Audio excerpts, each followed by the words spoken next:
अस्सलामुअलैकुम एवरीवन, कैसे हैं सब। उम्मीद करती हूँ सब खैरियत से होंगे। अल्हम्दुलिल्लाह मैं भी अल्लाह का शुक्र है बहुत खैरियत से हूँ।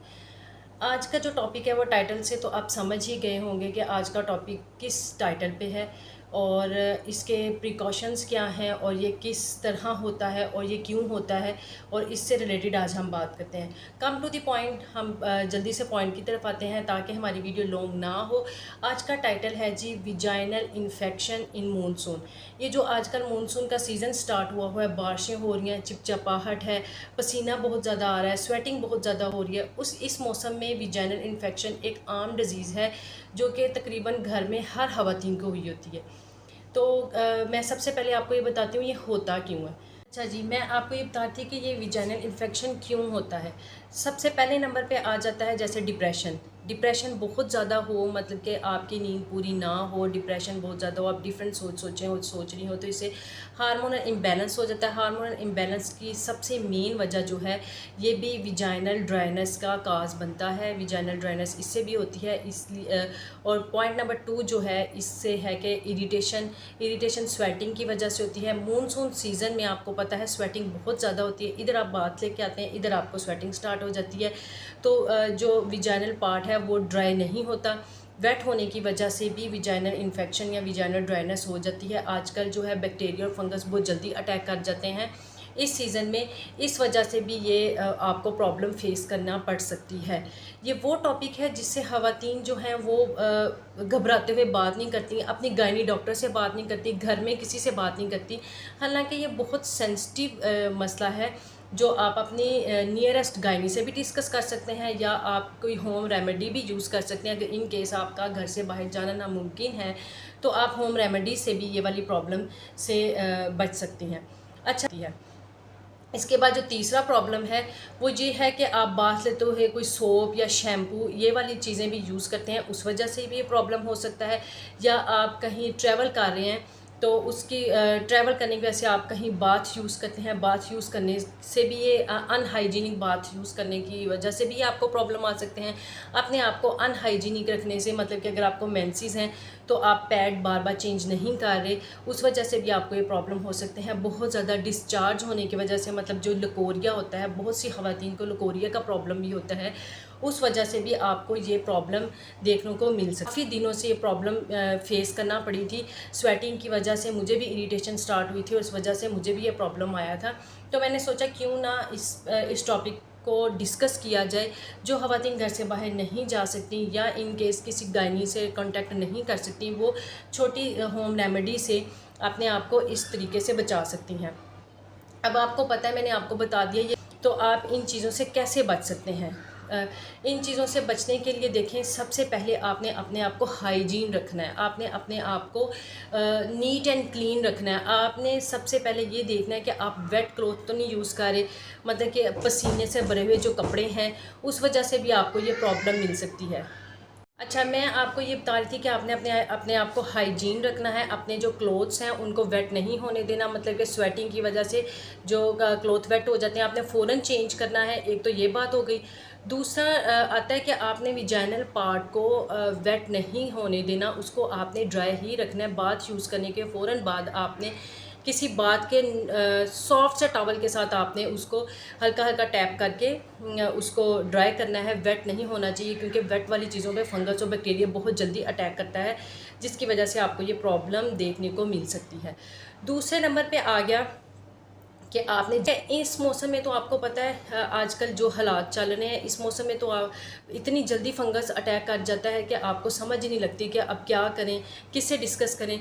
तो इसके लिए मैं आपको बताती हूँ कि आपने होम रेमेडीज़ क्या यूज़ करनी है। नंबर 1, इस मौसम में आपने सबसे ज़्यादा उसका वाटर इनटेक रखना है। आपने पानी का यूज़ बहुत ज़्यादा करना है।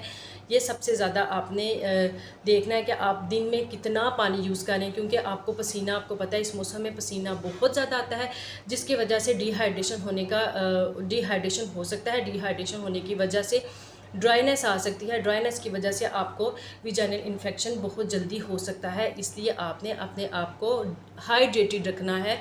वाटर इनटेक आपने करना है, वाटर का यूज़ आपने बार बार करना है, ठीक है। नंबर 2 पे आ जाते हैं कि आपने सीज़नल फ्रूट का यूज़ रखना है। सीज़नल फ्रूट में आप कुछ भी ले सकते हैं, जो आपको पसंद हो आप वो वाला फ्रूट यूज़ कर सकते हैं। इसके अलावा आपने कुकम्बर का यूज़ बहुत ज़्यादा करना है। कुकम्बर में वाटर इनटेक होता है। आपने अपने सैलेड में, अपने खाने में कुकम्बर का यूज़ रखना है ताकि आपकी जो बॉडी है वो हाइड्रेटेड रहे। डिहाइड्रेशन आपने नहीं होने देनी। इसके बाद ये आ जाते हैं कि आपको अगर ये प्रॉब्लम आ रहा है, आपने ये ध्यान रखना है कि आपने बार बार इचिंग नहीं करनी है।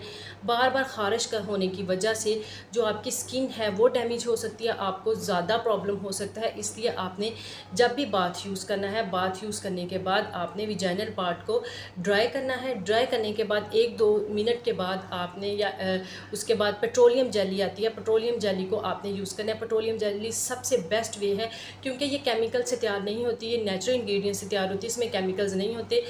पेट्रोलियम जेली से आपको इरिटेशन भी नहीं होगी, आप बड़े आराम से यूज़ कर सकते हैं। इसको लगाकर थोड़ी देर के लिए छोड़ दें और देन आप इसको वॉश कर लें। अच्छा जी, पेट्रोलियम जेली का मैंने आपको यूज़ बताया। इसके बाद आपने ये देखना है कि आप जब बाथ यूज़ करें, बाथ यूज़ करने के बाद आपने डिटोल लेना है। डिटोल को आपने 1-2 ड्रॉप्स आपने पानी के अंदर डालना है और वो आपने विजाइनल वाले पार्ट को उससे क्लीन करना है। ये मस्ट आपने करना है। दिन में 3-4 दफ़ा आपने डिटोल वाले पानी से लाजमी विजाइनल पार्ट को वॉश करना है ताकि इससे आपका जो बैक्टीरियल अटैक होता है वो कम से कम हो। इसके बाद आपने, अगर आपको मेंसेस हैं तो उसमें आपने ये ध्यान रखना है कि एक तो फर्स्ट नंबर पे आपने कॉटन पैड यूज़ करना है। कॉटन पैड आप लाजमी यूज़ करें क्योंकि जो दूसरे वाले पैड्स होते हैं जिसमें खुशबू आ रही होती है उसमें केमिकल्स का यूज़ बहुत ज़्यादा किया होता है इन्होंने, और वो फ़ौरन आपके उसके ऊपर अटैक करता है, विजाइनल पे, विजाइनल पार्ट को वो डैमेज करता है। आपने सबसे पहले ये देखना है कि आपका जो सैनिटरी पैड है वो कॉटन पे होना चाहिए। कॉटन पैड आपने यूज़ करना है। उसके बाद आ जाते हैं जी पैंटी अंडरवियर। आपने जो अंडरवियर यूज़ करना है वो भी आपने कॉटन का ही यूज़ करना है, ठीक है।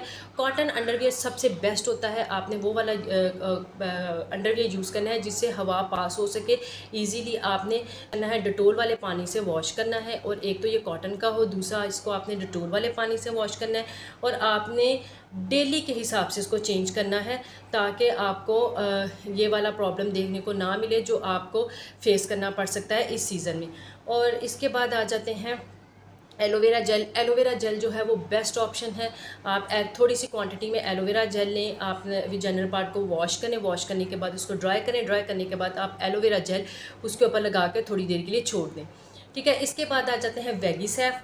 वेगीसैफ मस्ट होना चाहिए। आप पीरियड्स में हों या आप नॉर्मल डेज़ में हों, आपने वॉश करना है वेगीसैफ से। वेगीसैफ अगर इन केस आपके पास वेगीसैफ नहीं है तो इसके लिए बेस्ट ऑप्शन है कि आप डिटोल का यूज़ करें, ठीक है।